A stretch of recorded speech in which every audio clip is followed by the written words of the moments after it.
안녕하세요. 영화당 시간입니다. 저는 이동준입니다. 안녕하십니까. 옥자당 김준현입니다. 아까 작두당한다고 안 하셨나요? 아니야. 바꿨네. 카메라 들어가는 사이에도 생각해보니까 철수예요? 옥자가 슈퍼돼지잖아요. 네. 약간 제가 돼지띠이기 때문에 네, 그래서 제가 옥자를 아직 못 봤지만 네네. 옥자를 보면 분명히 반할 것 같아서 옥자당이라고 미리 선점해보고 본 감독님에게 러브콜을 보내는 그런. 그래도 안 좋으면 어떡해요? 좋겠죠. 안 좋았던 적이 없었어요. 그렇죠. 네. 봉준호 감독 영화 중에 좀 덜 좋은 영화는 있었어도 안 좋은 영화는 저도 진짜 한 편도 없었습니다. 네. 사실 한국의 대표적인 감독들도 약간씩 이렇게 좀 상대적으로 덜 좋은 영화들이 있는데 봉준호 감독은 참 대단하다 네. 이런 생각이 있고요. 저희가 지금 이걸 촬영하고 있는 시점에서는 아직 옥자가 공개가 안 돼서 저희도 못 봤습니다. 궁금해 죽겠어. 네. 네. 사실 내일이잖아요. 내일 시사인데 네. 어찌됐건 보러 가려고요. 네. 그렇죠. 네. 자, 어쨌건 옥자의 개봉을 맞아서 원래 하려고 저희가 준비하고 있었고요. 그렇게 해서 이 시간만을 기다렸고 봉준호 감독의 작품 세계를 오늘 다루도록 하겠습니다. 봉준호의 놀라운 세계라는 제목으로 네. 좀 더 집중적으로 다루기 위해서 두 작품을 대표적인 작품을 골랐는데 사실은 한 편이 더 들어가야 돼요. 살인의 추억. 근데 살인의 추억은 우리가 또 이미 2003년의 한국 영화들을 다루는 특집에서 집중적으로 다뤘기 의외로 때문에 저희가 봉준호 감독을 사랑하는 영화당입니다. 네. 왜냐하면 네 편을 다룬 적이 없어요. 플란다스계를 다뤘잖아요. 네. 데뷔작 얘기를 하면서 네. 살인의 추억 했고 오늘 두 편을 하면 네 편을 다루는 겁니다. 그러네요. 네. 설국열차도 언젠가 네. 다뤄야겠다는 생각이 있고요. 봉준호의 놀라운 세계라는 타이틀로 오늘 두 편의 작품 둘 다 정말 제가 사랑하는 영화고 괴물, 마더 이 두 편의 작품을 하도록 하겠습니다. This beautiful and special little creature will be a revolution in the livestock industry.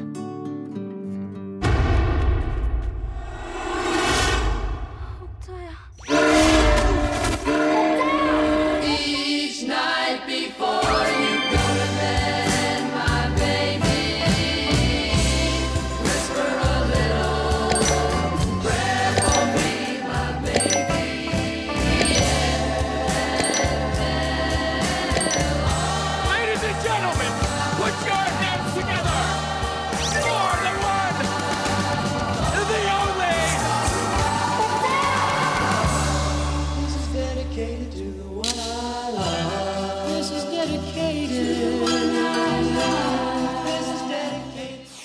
봉준호 감독은 한마디로 저는 그렇게 생각이 드는 거예요. 영화를 만드는 게 예를 들어서 감각으로 얘기하면 질감이 있고 양감이 있다면 질감 측면에서는 가장 섬세한 영화들, 양감에서는 가장 위력적인 영화들을 만든다고 생각이 들고요. 어떻게 보면 평단에서 추앙을 받으면 대중적으로 약간 주목을 못 받는 케이스가 있고 반대로 대중적으로 엄청난 영화는 또 평단에서 별로 인정 안 하는 경우가 있는데 양자가 가장 행복하게 만난 케이스 중에 하나가 네. 봉준호 감독이 아닐까. 봉준호 감독이 어떤 인터뷰에서 이런 얘기를 했습니다. 네. 어릴 때 사진 찍는 교본집을 봤던 기억이 난다. 사진 찍을 때 못 찍는 애들이 자꾸 뒤로 물러선다. 더 많은 걸 담기 위해서. 근데 잘 찍는 애들은 점점 다가가서 그 피사체에 더 몰입한다라는 얘기를 하면서 자기한테는 괴물이 약간 물러서는 영화였고 마더가 다가가는 영화였다. 괴물은 처음에는 괴물 얘기처럼 보이지만 한 걸음 물러서면 한국 사회가 보이고 또 한 걸음 물러서면 미국과 한국과의 관계도 보이고 괴물이 물러서는 영화였다면 오히려 그 다음 마더를 찍을 때는 완전히 다가가서 김혜자 씨의 눈동자에 집중하고 싶었다. 그런 얘기를 했는데 제가 보기엔 둘 다 잘하는 것 같아요. 물러서는 영화, 다가서는 영화 둘 다 잘하기 때문에 약간 엄살 같은 게 아닌가. 그 말씀이 굉장히 인상적인데 그 말에 따르면 봉준호 감독은 스스로 어떤 영화를 더 자랑스러워하는지를 알 수 있을 것 같은 네. 느낌이 살짝 네. 있기도 하네요. 네. 어쨌건 두 편 다 뭐 상당히 굉장히 좋은 영화인데 서로 대조적이라는 측면에서 오늘 또 두 편을 고른 부분이 있고요. 네. 봉준호 감독의 영화를 좋아하는 여러 가지 것들 중에 하나가 이제 그 중에 핵심 중에 핵심이 이제 유머라는 부분인데 네. 심지어는 마더처럼 어두운 영화에도 유머가 있잖아요. 많죠. 네, 그런 부분에서 봉준호 감독 영화에서 유머는 당의정이 아니라 그 자체로 하나의 공기다라는 느낌이 확실히 들고요. 봉준호 감독의 캐릭터들이 약간 모자란 구석이 있어서 거기에서 그렇죠. 유머가 발휘하는 것 같아요. 원빈 씨를 이렇게 누가 감히 이렇게 모자란 동네 바보처럼 만들 수 있으며 송강호 씨는 그런 면이 있긴 하지만 더 부각시키는 측면이 있잖아요. 그런 면에서 캐릭터로 유머를 발생시키는 걸 굉장히 잘하는 감독인 것 같습니다. 맞습니다. 그러니까 지식인이 나와도 플란다스에게서에 등장하는 주인공은 지식인이잖아요. 근데 지식인이 등장하든 아니면 다른 어떤 사람이 등장하든 영화 속의 인물들이 하나같이 나사가 좀 풀린 것 같은 네. 그런 느낌을 주는데 그게 영화를 희화화하고 재밌게 만들기 위한 방식이 아니라 실제로 인간이 그렇다고 보는 것 같아요. 그래서 영화 속에서 보면 그 인물들은 자기가 최선을 다해서 어떤 행동을 하는데 몇 걸음 건너서 보고 있는 관객 입장에서 보면 너무 엉뚱한 이유로 엉뚱한 행동을 하는 것처럼 보이는데 그런 게 인간이 아닌가라고 봉준호 감독이 보는 측면이 있는 것 같고요. 네. 그리고 봉준호 감독이 의외로 대사를 굉장히 오랫동안 고민해서 쓰는 것 같은 이상한 리듬감 같은 게 있습니다. 모든 영화에서 그런데 특히 뭐 괴물 같은 약간 무서울 수 있는 영화에서 변희봉 씨가 처음으로 하는 대사가 뭐냐면 야, 깬 김에 좀 깨라. 이런 식의 끝내주죠. 굉장히 이게 많은 걸 함의하고 있는 제목이기도 하잖아요. 깨라 좀 깽김에. 그리고 송강호 씨 얘기하는 사망자인데요. 사망을 안 했어요. 그러니까 죽었는데 살아 있는 거지. 하나의 문장 속에 있는 아이러니를 대사로 충분히 담아낸다는 측면에서 대사도 굉장히 잘 쓰는 그리고 대사에서 그렇습니다. 유머와 의미를 같이 실어내는 몇 안 되는 감독 중에 한 명이 아닌가. 일반적으로 이제 그런 대중 영화에서 주인공이 있다면 특히 이제 괴물 같은 영화라면 시스템에 항거하는 영웅적인 개인 이런 구도로 보통 영화를 할리우드 영화에서 많이 영화를 찍죠. 근데 봉준호 감독의 영화 속의 인물은 어떻게 보면 시스템이 보호해주지 못한 개인이 그 비극을 내면하는 과정에서 거기에 항거하는 그런 이야기를 굉장히 다룬다는 측면에서 A가 차이가 있겠다라는 이야기를 분명히 할 수 있고요. 시스템이 마땅히 그 구성원들을 보호해줘야 되는데 그렇지 못하단 말이죠. 그러면 과연 구성원들 개인들은 어떻게 해야 되느냐라는 측면이 있을 텐데 봉준호 감독 영화 속에서 보다 보면 혈연으로 이어지지 않은 누군가가 다른 사람을 도와주는 것으로서 이 시스템이 보호하지 못하는 개인들의 취약성을 거기서 희망을 발견하려고 하는 부분이 있는 것 같아요. 근데 중요한 것은 이 둘 다 약자라는 겁니다. 그러니까 자기가 약한 사람이 자기보다 더 약한 사람을 도와주는 방식으로 영화에서 펼쳐지게 되는데 그런 부분에서 굉장히 또 인상적인 측면들도 있죠. 자, 어쨌건 봉준호 감독의 작품 세계를 다루려면 그것 자체로도 너무 오래 걸리기 때문에 오늘은 이 두 편을 통해서 집중적으로 지금부터 살펴보도록 하겠습니다. 2012년에 봉준호 감독이 사이트 앤 사운드라는 영국 잡지에서 앙케이트를 했는데요. 자신의 창작력에 가장 큰 임팩트를 준 영화를 뽑는 그런 앙케이트가 있었습니다. 네네. 그때 뽑았던 10편을 오늘 제가 1분 브리핑으로 준비를 해봤습니다. 저 그 리스트 못 본 것 같은데 재밌을 것 같아요. 네. 네, 영국 잡지 사이트 앤 사운드에 실렸던 네. 봉준호 감독의 잡지 좀 보시나요? 네, 사이트 앤 사운드는 가장 유명한 네. 영국 영화 잡지죠. 저도 예전에 좀 봤었는데 네. 요즘 잘 안 보게 됩니다. 최고의 작품이라고 보기는 힘들 것 같습니다. 네. 봉준호 감독이 이때 나의 창작력, 창조력에 영향을 줬던 그런 영화를 뽑았던 것 같고요. 이렇게 10편이 있는데 우리가 영화당 역시 3편을 다뤘습니다. 벌써 사이코, 악의 손길, 조디악 3편을 다뤘습니다. 자랑스럽습니다. 이렇게 네. 다른 작품을 약간 좀 진하게 해봤고요.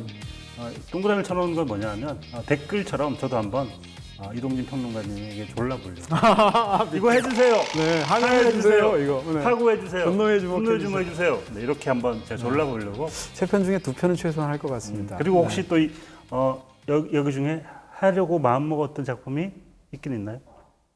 사실 다 여기 10편이 너무 어떻게 보면 모범적이다 싶을 정도로 다 좋은 영화들이라서 네, BTV에 있는 한 최대한 하고 싶습니다. 네.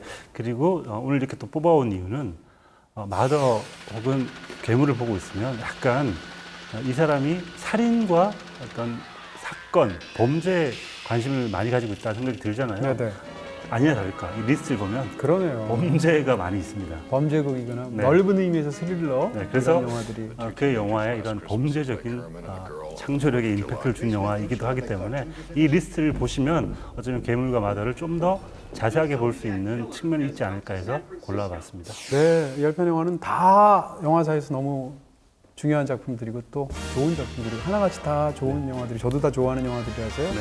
궁금해 하시는 분들이라면 이것도 역시 꼭 해주세요. BTV에서 한번 분노 좀 해주시고요. 비정성치도 해주세요. 네, 잘 알겠습니다. 네, 댓글 무시하시는 것처럼 저도 약간 무시하시는데. 아니요, 저 최근에 타란티노 한 사람입니다. 네. 발치당. 네. 네.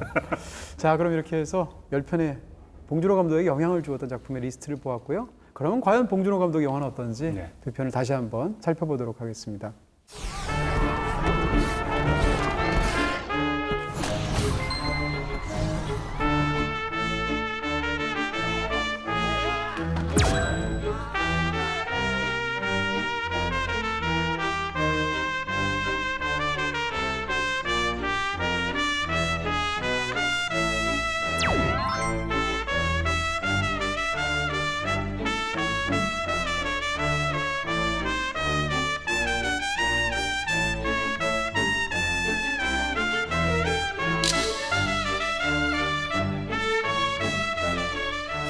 네, 먼저 다룰 작품은 바로 괴물입니다. 네. 네, 2006년도에 나온 작품이고 사실은 이 영화 이제 명량 이전까지 한국 영화로서 최고 기록을 갖고 있습니다. 1,300만 명이 넘는 네. 엄청난 성공을 거뒀었죠. 벌써 10년이 지났네요. 네. 네.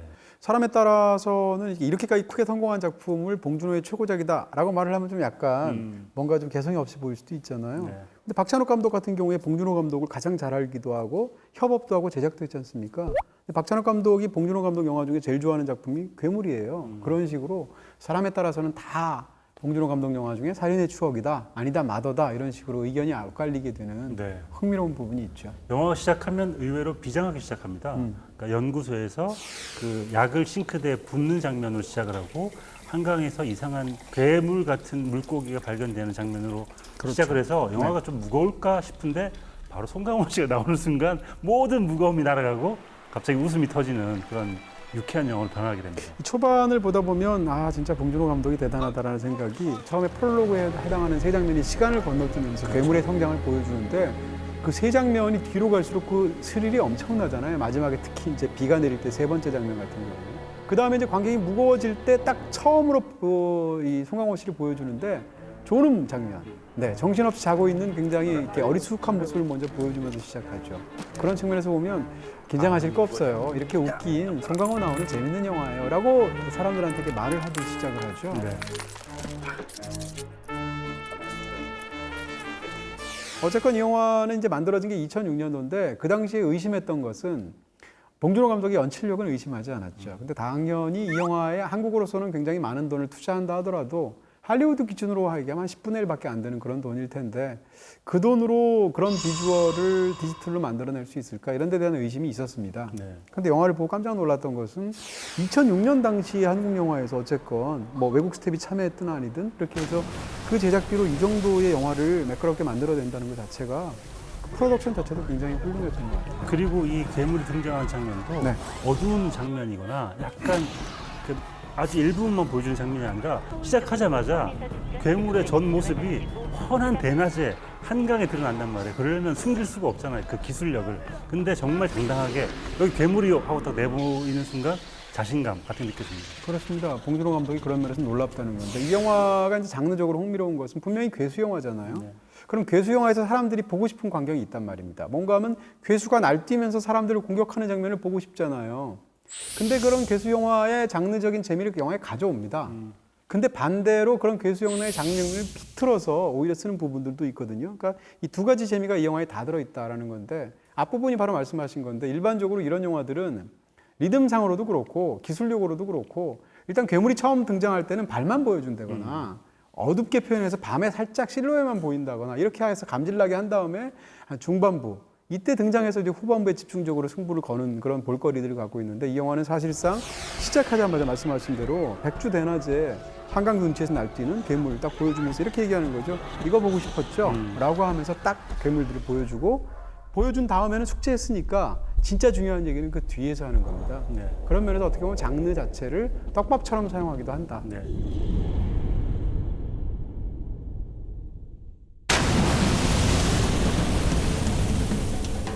괴물 디자인 자체가 사실 이런 괴물 우리가 영화 속에서 너무 많이 봤잖아요. 에일리언부터 시작해서. 근데 이 영화의 괴물을 보면 가장 그 괴물의 움직임에 관련해서 인상적인 건 꼬리.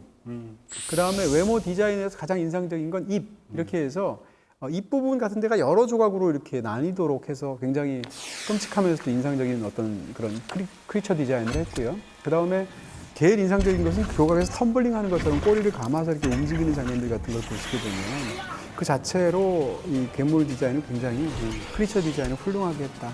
그렇게 훌륭하게 디자인하고 나서 송강호 씨가 통조림을 따서 먹는데 통조림이 하필이면 골뱅인데 그 골뱅이가 괴수를 닮았어요. 그런 식으로 이 괴수의 디자인을 작게 또 이렇게 코믹하게 또 보여주기도 하는 그렇습니다. 센스 만점이 그런 장면도 있습니다. 그렇죠. 귀여운 유머이면서 네. 약간 좀 끔찍한 유머일 수도 있는데 한편으로는 그렇게 끔찍한 괴물을 만들어 놓았으면 이 괴물이 심지어는 사람 뼈 뱉는 장면처럼 엄청난 장면도 있잖아요. 그 다음에 괴수 영화면 꼭 나오는 장면. 사람이 훨씬 더 몸이 작으니까 좁은 공간에 도피하면 그 좁은 공간에 들어있는 사람을 잡아먹으려고 하는데 좁으니까 못 들어오는 장면. 주라기 공원에서 엄청나게 많이 봤던 네, 이런 장면이 너무 많죠. 근데 이런 걸 기대하는 관객들에게 그 장면을 너무 재밌게 보여주는 거예요. 근데 그 반대편에서 이제 또 어떤 부분이 있냐면 이 정도 괴물인데 이 괴물이 슬랩스틱을 합니다. 그 처음에 막 달려와서 괴물 자체가 막 한 바퀴를 구르면서 놓치게 된다든지 괴물만 그런 게 아니죠. 여기 이 등장인물들도 그래서 가장 결정적인 순간에 젊어서부터 시위를 하느라고 화염병을 너무 잘 던졌던 박해일 씨가 화염병을 던지는데 그 결정적인 순간에 심지어는 슬로우 모션까지 걸어줬는데 화염병을 떨어뜨린다든지 이런 방식을 통해서 이 어떻게 보면 약간 비극 속에서 이상한 희극을 심어주는 네. 또는 그 반대로 만들어주는 그런 리듬이 굉장히 재밌죠. 그러면서도 이 영화 자체는 장르적으로 굉장히 모범적인 측면이 있어요. 예를 들어서 이 인물들의 동선을 보면 약간 일종의 로드무비처럼 짜여진 부분이 있고 그 다음에 전체적으로 보면 스릴러지 않습니까? 근데 스릴러에서 굉장히 잘 작동하는 그런 인물의 어떤 방식이 뭔가 하면 그 인물들은 쫓기는 인물들이에요. 뭔가 누명을 쓰든지 아니면 뭘 어떻게 이유로 해서 특히 권력으로부터 쫓기고 있는데 쫓기는 와중에 자기들 스스로 문제를 해결하려고 쫓고 있다는 거죠. 그러니까 쫓기는 인물들이 쫓는 이야기가 사실은 스릴러에서 굉장히 잘 작동하는데 이 영화에서 그렇다. 그다음 또 가족의 이야기인데 이 인물들이 중간에 다 뿔뿔이 흩어지게 됩니다. 그래서 각자 이야기를 펼쳐내다가 마지막 순간에 모이게 되죠. 이런 식의 인물의 동선에 관한 부분들까지 사실은 이야기를 만들어내는 구조 자체도 아주 잘 작동되도록 짜여져 있기도 하죠. 네. 저는 이 가족의 이합 집산이 참 흥미로운데 네. 처음에는 그 얘기를 합니다. 변희봉 씨가 현서가 죽어서 장례식장에 나타난 그 아들과 딸을 보고 현서야, 이 덕에 우리가 다 모였다. 이 덕에 우리가. 어떤 사고로 인해서 모였던 가족이 바로 또 흩어져요. 근데 마지막에 모이게 되는 가족은 또 다른 가족입니다. 그런 식으로 이 가족이 어떻게 흩어졌다가 모이는지가 사실은 봉준호 감독이 하고 싶었던 이야기의 중심 테마가 아닌가라는 생각이 들더라고요. 장르적으로 참 명장면들도 많은데 대표적으로 이제 괴물하고 강도가 싸운단 말입니다. 상대가 되겠어요? 그러니까 옆에 있던 약간 쇠파이프 같은 걸 이용을 해서 입에 찔러 넣게 되는데 그 장면을 보시면 이 압도적으로 일단 완력이 상대가 안 되잖아요. 입에 찔러 넣는 순간 힘으로 밀리죠. 그러니까 뒤로 쫙 발이 밀립니다. 그 밀리는 발을 클로즈업 해주는데 저는 그런 디테일이 굉장히 뛰어난 것 같아요. 장르적으로. 네. 근데 저는 그 앞에 똑같은 장면이 한 번 있는데 괴물이 그 매점을 밀어붙일 때 네. 괴물이 그 보도블록을 짚고 이렇게 미는 방식도 있습니다. 그게 어쩌면 뒤로 가서 강두가 버티면서 괴물을 찔러 넣는 그 두 개의 장면이 저는 같이 보이더라고요. 그렇습니다. 그런 부분에서 이런 것들은 우리가 기대하는 디테일로서 훌륭한 거고 네. 반대로 이 장르가 오래도록 작동했던 어떤 디테일들을 꼬집어주면서 비트는 장면도 너무 재밌다는 거예요. 아까 말씀드린 것처럼 괴물이 등장하는 장면이 그렇고 대표적으로 김래아 씨가 이제 들어와서 그냥 정말 예상치 못했던 네. 큰 웃음이었죠. 들어와서 이제 그 유족들이 체육관들에 이렇게 다 모여 있으니까 사실은 복윤자라는 걸 의심해서 격리하고 있는 거죠. 거기다 뭐라고 얘기를 하냐면 지금 테레비 뉴스에서 설명이 나오고 있을 것 같은데요. 자, 시간 관계상 상황 설명은 뉴스로 대신합니다. 자, 뉴스가 안 나오네. 일반적으로 이런 영화들이 경제적으로 정보를 전달하기 위해서 중요한 사항을 TV 뉴스로 다 해결해 버리거든요. 그런 것을 일부러 풍자하면서 아무것도 안 나오는 이런 걸 꼬집으면서 유머를 만들어주는. 그 다음에 이제 또 얘기할 수 있는 것이 이 영화를 예를 들어서 이 영화에 반미적인 요소가 분명히 있지 않습니까? 그렇죠. 반미 영화냐 그렇게는 생각하지 않지만 반미적인 요소는 있죠. 근데 이것이 역사적인 사건이 있단 말입니다. 예를 들어서 맥팔랜드 사건이라고 우리가 흔히 얘기하는 한강의 독극물인 포름알데히드를 미팔군에서 이렇게 버리게 돼서 그거 자체가 환경적으로 큰 논란이 있었던 사건이 있죠. 그걸 갖고 와서 만들었단 말입니다. 그리고 맨 마지막에 그 화학무기를 살포하게 되는데 괴물을 죽이려고 그게 이제 에이전트 옐로우라고 명칭이 되어 있는데 이게 베트남전에서 미군이 썼던 화학무기가 에이전트 오렌지 아닙니까? 이런 식으로 네 이런 것들이 이제 비틀어서 실제적인 사건을 집어넣어서 만들어졌죠. 근데 그런 것들이 대중적으로 어떤 사람들한테는 부담이 될 수도 있잖아요. 초반에 괴물이 날뛸 때 딱 두 사람이 한 거 합니다. 그 중에 하나는 이제 아이를 잃어버린 강두고 잃어버리게 되는 또 한 명은 미군 하사관이거든요. 그래서 두 사람이 이렇게 대결하는 걸 통해서 미군 하사관은 또 그렇게 굉장히 이타적인 행동을 하는 거예요. 이렇게 해서 사실 이야기 속에서 약간의 어떤 균형을 잡아주는 그런 부분들이 영화 속에 사실은 잠재되어 있는 거죠. 또 하나 재밌는 건 봉준호 감독의 영화에서는 화면 비율이 굉장히 흥미로운 사례라고 생각하는데 일반적으로 이제 비스타가 있다고 하고 1.85대 1에 혹은 이제 시네마스코프가 있다고 할 때 2.35대 1이겠죠. 봉준호 감독은 초기 영화들을 보면 그걸 반대로 쓰고 있는 것처럼 보인다는 거예요. 괴물을 만약에 찍는다고 한번 생각해 보시게 되면 괴물은 우리가 생각하는 게 뭔가요? 더군다나 한강의 괴물이 충돌한다면 옆으로 긴 스펙터클한 그런 장면 속에서 괴물이 날뛰는 모습을 상상하게 되잖아요. 근데 이 영화는 시네마스코프 2.35대 1로 찍지 않고 1.85대 1로 구현이 됐단 말이죠. 돈 때문인가요? 아니요. 네. 반면에 또 잘 뒤에서 얘기하겠지만 마더는 이건 어떻게 보면 이건 드라마지 않습니까? 그러면 이 영화는 1.85대 1로 찍어야 될 것 같잖아요. 정반대로 마더는 2.35대 1로 찍었단 말이죠.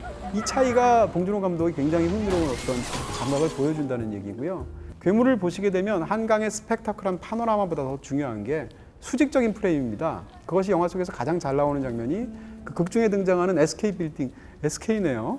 SK 빌딩으로 올라가는 장면이죠. 네. 거기 가게 되면 이제 임필성 감독이 이제 뚱게바라라는 캐릭터로 나오게 됩니다. 운동권 선배죠. 뚱게바라. 네, 극중 인물이. 그래서 올라가서 도와주게 요청을 하게 되는데 박해일 씨가 거기서 이제 버림을 받죠. 배반을 받는데 그 장면을 보면 박해일의 동선을 보시게 되면 수직으로 올라갔다가 위에서 거부받고 밑으로 혼자 탈출했다가 길보다 더 밑에 있는 내려와서 노숙자의 도움을 받아서 해결하는 구조로 그 장면이 짜여져 있어요. 네.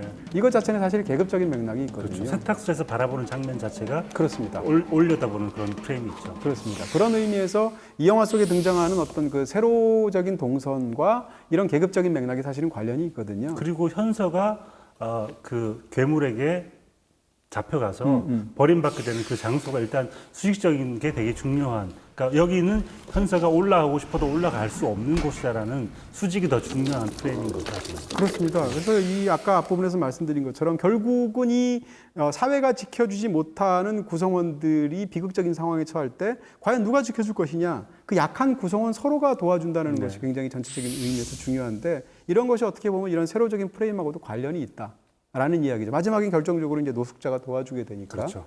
그런 부분을 말씀드릴 수 있고요. 그다음 봉준호 감독 영화에서 항상 흥미롭게 제가 보는 것 중에 하나가, 봉준호 감독 영화 속에서는 좁은 공간은 안락한 공간이에요. 넓은 공간은 공포스러운 공간입니다. 이 영화로 예를 들자면 말씀하신 것처럼 어쨌건 그 한강 둔치에 있는 굉장히 좁은 매점 안에 모든 식구가 모여서 이렇게 먹는 굉장히 판타지 같은 장면이 있죠. 굉장히 슬픈데 그런 장면이 주는 안락함이 있습니다. 반면에 넓은 공간, 한강 둔치 같은 데서는 끔찍한 일들이 벌어지죠. 살인의 추억도 한번 생각해 보시면 논밭이 팍 펼쳐져 있는 곳은 살인 사건이 일어납니다. 근데 거기에 대해서 주인공인 그 박 형사는 굉장히 힘들어하는데 유일하게 안식을 취할 수 있는 곳이 뭐냐? 전미선 씨와 함께 여관에 있을 거거든요. 그러니까 여관방은 안락한 곳이에요.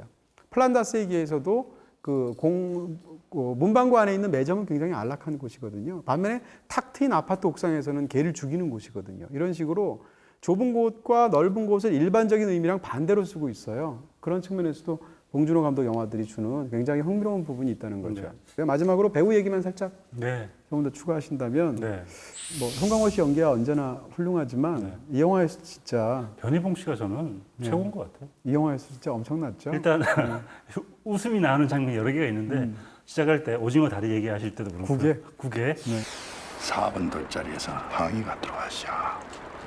오징어 다리가 국이라고. 혼자 이제 그 강두가 얼마나 힘든 삶을 살았는지를 설명해주는 그 아들 장광설 배두나 씨와 박해일 씨 앉혀놓고 담배를 피면서 얘기를 하는데 담배를 한 두 개 피를 필 동안 계속 얘기를 하시는데 애들 다 자고 있죠. 그 장면을 그렇게 천연덕스럽게 어떻게 저렇게 웃길 수 있을까 그런 생각이 들고 또 하나 마지막 이렇게 떠나가는 장면, 송강호 씨 강두에게 손짓을 하면서 뒤에서 괴물이 달려드는 그 장면은 그 표정으로 모든 걸 설명하고 있는 것 같아요. 명령이죠.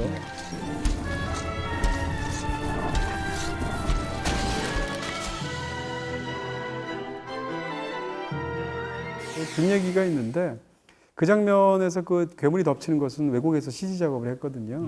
외국 스태프들이 변희봉이라는 배우를 모르지 않겠습니까? 그쪽에서 한국에서 소스를 보내면 그걸로 작업을 하겠죠. 근데 그 장면에서의 변희봉 씨 그 표정 연기에 현지 스텝이 너무 반한 거죠. 그래서 그때 이렇게 가라고 이렇게 자식들을 걱정해서 그 표정만 따로 프린트를 했대요. 그래서 그 회사에 구내 식당이 있는데 소스통이 있답니다. 그 소스통에다가 변희봉 씨의 그 사진을 붙였대요. 그러고 나서 그 소스 자체를 희봉 소스라고 불렀다는 겁니다. 봉준호 감독 인터뷰에서 저한테 해주신 얘기인데 그런 일화가 있을 정도로 사실은 그 표정은 모든 사람을 설득시키는 국경을 넘어서 그런 굉장한 부분이 있는 거죠. 우리가 소스가 정말 맛있었을 때는 이렇게 말합니다. 희봉 소스 이렇게 되는 거죠. 따봉이 아니고 희봉. 희봉 이렇게 되는 거죠. 네. 아 희봉 소스 먹고 싶네요 진짜. 네. 네.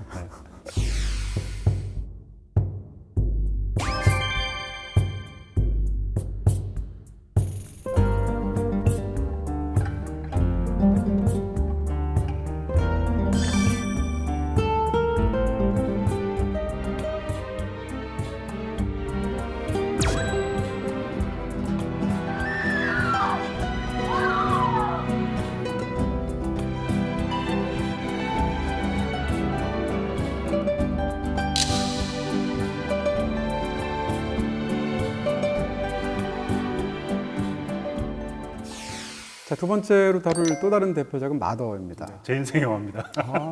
인생이 몇 개야? 영화당만 하더라도 한 네. 7번쯤. 정말 좋아하는 영화고요. 네. 한 4번 정도 본 것 같은데 이번에 또 봤어요. 근데 볼 때마다 너무 좋고요. 네. 일단 시작하면 김혜자 씨가 억새밭에 나와서 춤을 추는 장면이 있는데 그 장면은 한국 영화 역사상 최고의 명장면 중 하나가 아닌가. 오프닝으로. 네. 그렇습니다. 첫 장면을 딱 보는 순간, 그 춤 사위를 보는 순간 둥두둥 하고 나오는 순간 소름이 쫙 돋았던 그 기억이 아직도 생생합니다. 그 춤 끝에서 제목이 마더가 뜨게 되는데 옷섭에다가 한 손을 그렇죠. 싹 반을 넣어서 가립니다. 네. 근데 그 손으로 무엇을 했느냐? 뒤에 가서 보시게 되잖아요. 그런 면에서 보면 그 손을 감춘다는 것 자체가 주는 또 굉장히 흥미진진한 그런 느낌들도 사실은 뒤에 보면 있는 거죠. 네. 일단 마더는 제가 보기엔 김혜자 씨를 위한 김혜자 씨의 영화가 아닌가 싶은 생각이 들고 감독도 사실은 이 영화를 구상을 할 때 TV에 나와서 모두 국민 네. 어머니라고 불리는 김혜자 씨를 보는데 이상하게 저 사람은 미친 사람 같다는 생각을 감독이 했다고 하더라고요. 그래서 김혜자 씨만을 위한 영화를 만들어야겠다 해서 시나리오를 쓰고 김혜자 씨한테 보여주니까 너무 좋아하면서 이런 영화 꼭 해보고 싶었다고 피가 더 나오면 안 되나요? 라고 얘기를 했다고 하더라고요. 그만큼 봉준호 감독과 김혜자 씨만의 둘만의 영화가 아닌가라는 생각이 들더라고요. 사실은 김혜자 씨, 그러니까 어떤 배우가 장르를 대표하는 경우가 있습니다. 대표적으로 성룡 같은 성룡 영화들의 80년대 영화들을 쫙 볼 때 우리가 감독이 누군지 잘 기억 못 하거든요. 어떤 게 단계레가 만들었는지, 네. 어떤 게 성룡이 감독까지 했는지 잘 기억 잘 못 하거든요. 근데 다 성룡 영화잖아요. 그러면서 성룡 영화의 어떤 하나의 맥이 있잖아요. 마찬가지로 김혜자 씨의 경우는 물론 영화 외적이고 드라마 쪽이긴 하겠습니다만 심지어는 CF까지 연결이 돼서 일종의 엄마, 한국에서 모성 장르라는 것이 있다면 그 장르는 사실상 그 얼굴을 김혜자로 갖고 있는 것 같은 그런 느낌이 있죠. 근데 그런 배우를 데려다가 우리가 생각하는 모성에 관한 영화 하면 어떨 것이다라고 생각하는 부분이 있는데 그걸 완전히 뒤집어서 굉장히 기이하고도 섬뜩하고도 뭉클한 그런 영화 한 편을 만든 거죠. 그런 면에서 김혜자라는 배우가 대표하는 모성 장르를 비틀어서 김혜자라는 배우에게 선정을 한 것 같은 그런 느낌이 주는 작품입니다. 이 영화는 이야기를 다 알고 봐도 늘 조마조마해요. 근데 시작하면 김혜자 씨가 그 한약방에서 작두로 이렇게 그 약초를 쓰는 장면인데 그 장면은 그 당연히 알고 있거든요. 몇 번 봤으니까. 근데 볼 때마다 늘 마음이 조마조마해지고 손톱을 막 물어뜯게 되죠. 그러니까요. 네. 정말 놀라운 교차 같은 게 아닌가 생각이 들더라고요. 그 장면은 그 자체가 이 서스펜스의 테크닉으로 굉장하기도 하지만 다른 한편으로 보시면 작두를 썰기 시작한단 말입니다. 근데 자기의 온 신경은 길 바깥에 있는 자기 아들한테 가 있단 말입니다. 근데 관객 입장에서는 저러다 손 베면 어떡하나? 그렇죠. 라고 하는 순간에 가장 결정적인 순간에 진짜 사고를 당한 건 아들이에요. 그리고 뛰어나가게 되는데 베인 것은 자기 피입니다. 근데 그 순간 자기 피를 아들 피로 착각을 하게 되죠. 이런 식으로 해서 엄마와 아들의 이야기를 얽히는 그런 장면은 단순한 그냥 서스펜스 효과만은 아니라는 것을 초반부터 명확하게 하고 있죠. 엄마의 피가 아들에게 묻고 엄마는 자신의 피를 아들의 피로 오인을 하고 그렇죠. 아들 역시 엄마의 피를 자신의 피로 오인을 하게 되는 그 장면이 그러면 이 영화의 후반부를 설명해주는 그렇습니다. 암시 같은 거겠죠. 그러면서 결국 누가 피를 묻히는가 뭐 이런 부분에 대한 이야기들까지 흥미로운 부분들이 있는 건데요. 어찌됐건 영화를 전체를 보면서 제가 느끼는 것은 이것은 봉준호 감독의 의심할 바 없는 최고작이다 이렇게 말은 못해요. 사람마다 다르니까. 그런데 봉준호 감독이 도달한 가장 깊은 심연일 것이다 현재까지. 그리고 봉준호 감독이 여태까지 모든 영화 중에서 가장 어둡잖아요. 그렇죠. 그러면서 어떻게 보면 약간 개인적인 측면들도 있고 그러면서 이 영화를 보면 그때도 그랬지만 저도 한 최근에 다시 보면서 느낀 건 이 영화는 정말 걸작이구나 라는 생각을 다시 한번 하게 네. 됩니다. 그리고 우리가 원빈이라는 배우를 이전에는 약간 멋있는 배우로 생각하고 있다가 여기에서 이렇게 쓰이는데 약간 불안감이 있잖아요. 바보 연기를 하는 게 우리가 보통 잘해야 본전 같은 건데 불안해요 처음에는. 근데 시간이 지날수록 이제 녹여 들어가는 걸 보면 연출이 좋으니까 배우들도 연기를 잘할 수밖에 없구나 이런 생각이 들더라고요. 이 영화는 물론 김혜자 씨에게 바치는 헌정사 같은 영화인데 영화를 보면서 저는 이제 원빈은 이 당시에도 최고 스타였지만 원빈이라는 배우의 새로운 쓰임새에 대한 추천사 같은 영화처럼 또 보이기도 해요. 정말 좋은 표현입니다. 그렇죠. 네. 그런 느낌인데 그 이후로 원빈 씨가 영화를 안 찍고 있어가지고 안타깝긴 합니다. 곧 돌아오시겠죠. 근데 어쨌건 이 영화를 보면서 느끼는 것이 뭔가 하면 봉준호 감독이 영화마다 주목하고 있는 얼굴의 위치가 있는 것 같아요. 플란다스 얘기를 보시게 되면 처음 시작할 때 두 주인공이 있지 않습니까? 이성재 씨가 있고 배두나 씨가 있는데 둘 다 뒷모습으로 등장해요. 그리고 맨 마지막에 그 영화 끝날 때도 역시 둘 다 각각 뒷모습을 보여주고 끝나거든요. 그러니까 플란다스에게는 두 주연 배우에 대한 뒷모습에 관한 영화거든요. 살인의 추억하면 제일 먼저 떠오르는 건 저는 마지막 장면에 그 송강호 씨가 정면 응시하는 그 모습이거든요. 카메라를 응시하면서 끝나게 되잖아요. 그러니까 어떻게 보면 살인의 추억은 송강호의 앞모습에 대한, 앞얼굴에 대한 영화거든요. 그렇게 두 영화를 설명한다면 지금 말씀드리는 마더는 원빈 씨의 옆얼굴에 관한 영화다라는 거죠. 일단 포스터에서 보이는 바로 저 장면인데요. 네. 저 장면이 대표적입니다. 저 장면이 사실 영화에서는 어떻게 보면 거의 제일 섬뜩한 장면이었는데 아들은 그 직전에 교도소 안에서 어떤 폭력 사건 때문에 서로 이렇게 두들겨 패고 맞고 하는 과정에서 얼굴에 상처를 입었죠. 근데 엄마가 뭔가 얘기를 하려고 그러는데 아들은 그 얘기를 생각하는 게 아니고 자기가 어린 시절에 겪었던 어떤 끔찍한 사건을 떠올리죠. 근데 그 얘기를 시작할 때 앞얼굴을 옆으로 돌려서 옆얼굴만 집중적으로 카메라가 보여줍니다. 뭔가 곰곰이 생각할 때. 그러다 생각났다 하면서 얼굴을 돌리죠. 앞얼굴을 보여주는데 그때는 한 손을 스르륵 올려서 한쪽을 가립니다. 가린 상태에서 사실상 앞얼굴인데 옆얼굴처럼 보여주는 거예요. 왜냐하면 반쪽밖에 안 나오니까.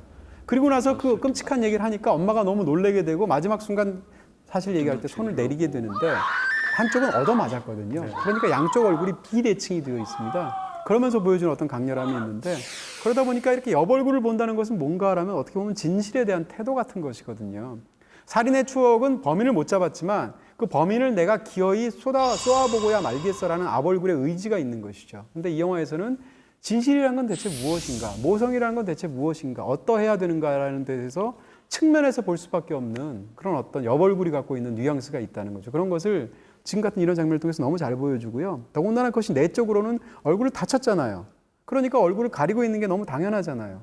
그런 면에서 내적으로나 그것이 갖고 있는 의미로나 이런 것들이 촬영이나 이런 방식과 너무 잘 맞아 있는 그런 훌륭한 장면인 거죠. 네, 저는 그 섬뜩한 장면들이 몇 개 있는데 그 섬뜩한 장면들이 대부분 인서트였던 것 같아요. 어쩌면 아주 짧게 들어가는데 그 장면들이 굉장히 강렬한 인상으로 남는 게 그 이미지가 어쩌면 이 마더를 꾸려나갔던 중요한 이미지들이 아니었나 그렇습니다. 그런 생각이 들더라고요. 이 영화의 가장 끔찍한 장면은 무슨 살인 장면이라거나 이런 게 아니고 갑자기 어떤 화재가 일어났던 곳에서 뭔가를 주워서 아들이 주면서 아무 생각 없이 말하는 것처럼 보이는 네. 이런 거 클릭하면 어떻게 엄마는? 그 장면이 진짜 소름 끼치는 거죠. 그 다음에 극 중에 또 박스 관련된 장면. 네. 이런 장면들이 엄청 소름 끼치게 느껴지고요. 또 그 다음에 별거 아닌 장면인데 이상하게 인상적인 그런 부분들이 봉준호 영화는 참 많아서 사랑스럽죠. 그렇죠. 대표적으로 비가 막 온단 말입니다. 근데 우산 없이 엄마가 걷다 보니까 마침 고물상이 지나가는데 그 리어카에 비닐 우산이 하나 있어서 버리게 되는 그걸 이제 뽑아 쓰면서 아무리 고물이라도 돈을 줘야 되니까 2,000원을 주는데 고물상이 아무 말 없이 1,000원만 한 장만 받죠. 그럴 때 어떤 느낌인데 이 두 사람은 나중에 재회하게 되잖아요. 뭐 그런 이야기라든지 이런 부분들이 이런 모습들 같은 것이 사실 잊혀지지 않는 그리고 참 한 장면 씬을 연출하면서 인물 동선이나 이런 걸 만드는 장면도 정말 굉장하다라고 느끼는 장면 중에 하나가 진구 씨가 김혜자 씨를 밤에 찾아와서 다그치는 장면이죠. 네. 근데 굉장히 성적으로도 약간 이상한 뉘앙스를 풍기는 것 같은 묘한 장면인데 처음에는 닫혀진 집에 찾아와서 실내에서 막 상대방을 윽박지르면서 나한테 이럴 수 있느냐고 막 얘기를 하죠. 그러다가 사건에 대해서 추리를 하기 시작하면 밖에 비가 엄청나게 오는데 문을 갑자기 엽니다. 그리고 한참 얘기를 하다가 결정적인 순간에 얘기할 때는 또 그 문을 닫아요. 이렇게 되면 문을 열거나 닫을 때 빗소리가 들어오거나 오프가 되지 않겠습니까? 이렇게 해서 어떻게 보면 대사로 긴 장면을 풀어줘야 되는데 이것은 연출적으로 굉장히 지루하거든요. 관객 입장에서도 보면 정보만 전달받는 거잖아요. 근데 거기서 배우의 연기를 어떻게 살릴 것인가, 혹은 사운드를 어떻게 온오프를 하면서 거기다가 액센트를 주면서 긴장감을 줄 것인가라는 부분에 있어서 정말 굉장한 그런 연출력이 있는 거죠. 어쩌면 그 장면이 진지한 이야기를 하기 위한 장면이었다면 이 영화의 코믹을 담당하고 계신 분들이 있잖아요. 윤재문 씨와 네. 송세벽 씨 두 분이서 처음에 등장해가지고 세팍타크로. 세팍타크로는 정말 잊혀지지 않는 캐릭터인 것 같아요. 그 사과를 입에 물려서 그 세팍타크로 장면을 연출하는 장면은 처음에 볼 때는 되게 무슨 장면인지 싶었는데 되게 무섭기도 하고 코믹하기도 한 정말 이상한 장면으로 기억이 됩니다. 이게 바로 세팍타크의 위력이에요. 응? 그리고 이거는 이제 기본 동작. 딱. 응? 이 영화에서 가장 그 중요한 대사를 저는 넌 엄마 없니? 이 대사라고 생각하는데 그 장면이 너무 슬퍼요. 네. 자세히 말씀드릴 수는 없는데 그 장면이 사실은 아까도 잠깐 설명드렸던 봉준호 감독의 어떤 핵심적인 구도, 다시 말해서 사회가 지켜줘야 되는 부분이 있는 거죠. 구성원들. 근데 그러지 못한 거죠. 그런 상황에서 누가 지켜줄 것인가? 이 영화에서는 비틀어진 모성을 갖고 있는 엄마가 지켜주겠죠. 근데 그런 엄마도 없는 사람이 있거든요. 엄마 없어? 이 영화에서 희생된 또 다른 사람, 이 영화에서 감옥에 가게 된 또 다른 사람, 이 두 사람을 보게 되면 둘 다 공통점이 지켜줄 누군가가 없다는 겁니다. 그렇죠. 그것을 비틀려진 방식으로 지켜주는 엄마가 너 엄마 없니? 너는 엄마도 없니? 라고 말을 할 때 그 장면이 갖고 있는 굉장한 처연함이 있다는 거죠. 저는 그 장면, 마지막 장면, 그 지켜줄 수 없는 사람에 대한 묘사를 할 때 네. 프레임 속에 프레임 속에 프레임 속에 프레임이 있는 그 거울 같은 장면들 있잖아요. 근데 네네. 그 장면이 저한테 어떻게 느껴졌냐면 네. 이것은 대를 이어 계속되는 이야기다 라는 것처럼 끝나지 않을 이야기고 아무도 이들을 보여줄 수 없어라는 이야기처럼 보여서 네. 그 장면이 아름답기도 하면서 참 섬뜩했던 장면이 기억이 섬뜩하기도 됩니다. 하고 슬프기도 하고 정말 깊은 어떤 감정을 불러일으키는데요. 그러니까 이 영화에는 기본적인 이야기는 역설이 있어요. 그 역설이 우리를 자꾸 뒤흔들게 되는 건데 하나는 뭔가 하면 내가 상기하고 싶은 기억은 영원히 떠오르지 않아요. 네. 반면에 절대 기억하지 않았으면 하는 것은 반드시 떠올라요. 뭐 그런 부분들이 있고 남한테는 떠올려달라고 기억을 요구하는 사람이 정작 자기의 기억에 대해서는 망각을 하기 위해서 어떤 행동을 마지막에 하게 된다는 거죠. 이런 어떤 역설 같은 게 이 이야기를 굉장히 깊게 만들어주는 그런 또 딜레마 같은 거죠. 저는 제가 이 그 나더를 예전에 보고 네. 그 당시에 어떤 잡지에 글을 썼는데 마지막에 춤에 대한 얘기를 오래 썼어요. 마지막에 그 김혜자 씨가 혼자 추는 춤 다음에 마지막에 끝나는 데서 관광버스에 올라타서 동료 아주머니들과 함께 춤을 추는 장면이 있습니다. 우리가 흔히 관광버스 춤이라고 일컬어지는 그런 춤을 추는데 그리고 카메라가 멀어지면서 그 실루엣이 보이는데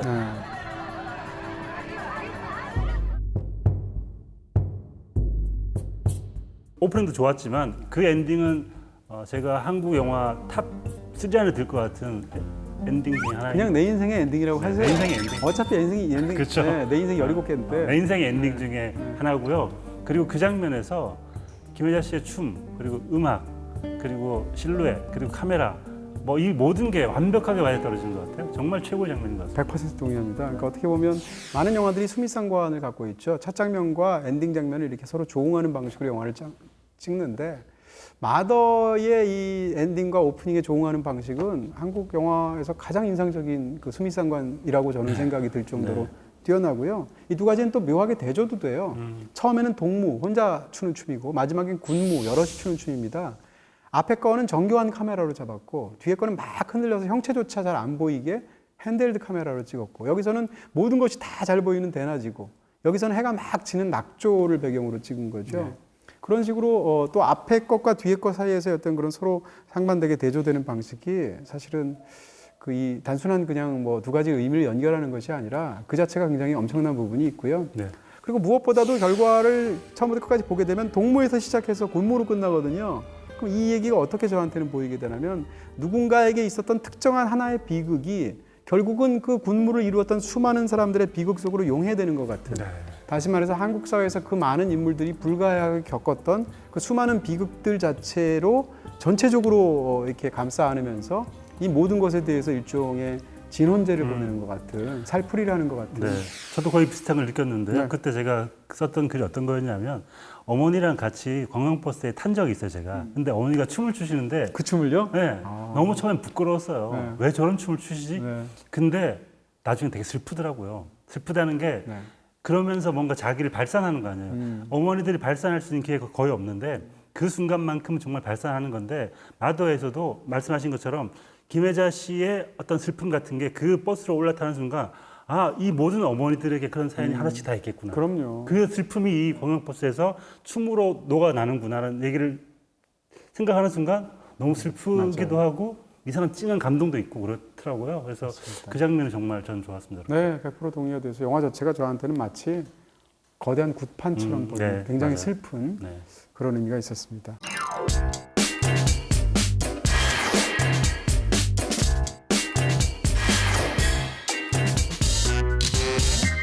자, 이 두 편 중에 이제 어느 영화를 더 좋아하시는지 네, 너무 흥분해서 말해가지고 이미 다 알 수 있어요. 이미 그렇죠. 네. 마더고요. 아무래도 네, 장면까지도 쫑이 날 것 같은 느낌이. 아니요, 장면은 제가 그래서 그래요? 네. 제가 또 배분의 신 아닙니까? 네네. 배신. 네. 네. 배신의 아이콘이군요. 네. 네. 그래서 배분을 하자면 네. 마더는 정말 너무 좋은 장면이 많고 그래서 사실 뽑는 게 약간 반칙 같고요. 괴물에서 제가 되게 좋아하는 장면이 있어가지고 그 장면을 뽑고 싶은데 아까 잠깐 얘기해 주셨는데 괴물에서 내 가족이 컵라면 먹는 장면이 있어요. 너무. 컵라면 먹다가 갑자기 정말 천연덕스럽게 현서가 와서 김밥을 먹고 캔을 따주는 장면이 있습니다. 저는 그 장면이 너무 슬퍼요. 그 장면이 가지고 있는 분위기, 소리, 그리고 그 5명의 어떤 관계에서 빚어지는 따뜻한 어떤 기운, 이걸 너무 좋아하기 때문에 저는 그 장면을 최고의 장면을 보겠습니다. 명장면이죠.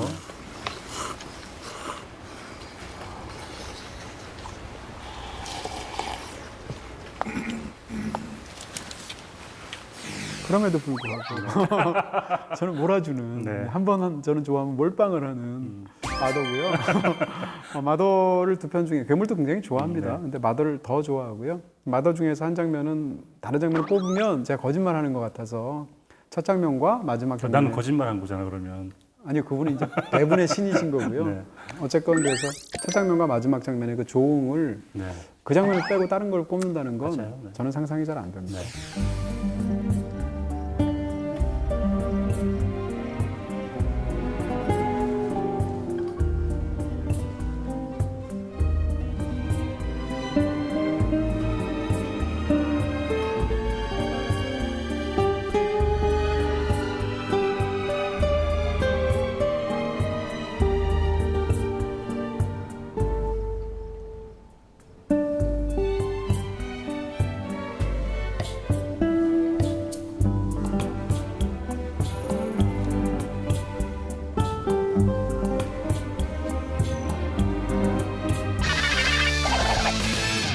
자, 이렇게 해서 오늘은 옥자 개봉에 맞춰서 봉준호 감독의 작품 세계를 한번 알아봤고요. 그중에서도 두 편의 작품을 저희가 핵심적으로 깊게 이야기를 나눴습니다.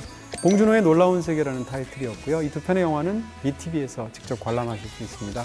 저희는 다음 주에 뵙도록 하겠습니다. 감사합니다. 옥잡으로 가시죠.